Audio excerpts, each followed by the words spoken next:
जयकारा पौना हरि जी दा बोल साचे दरबार की जय। चलो चलिए गुलाबी रुताया, पौना हरि ने चिट्ठियां पाया। चलो चलिए गुलाबी रुताया, पौना हरि ने चिट्ठियां पाया।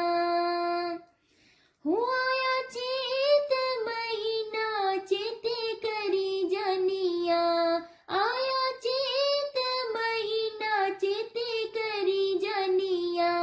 सैयो कुट सबरा दे में परी जानिया, सैयो कुट सबरा दे में परी जानिया। सैया जान ना होने जुदाया, सिद्ध जोगी ने चिट्ठियां पाया। हो चलो चलिए गुलाबी रुताया, पौना हरि ने चिट्ठियां पाया। चलो चलिए गुलाबी रुताया,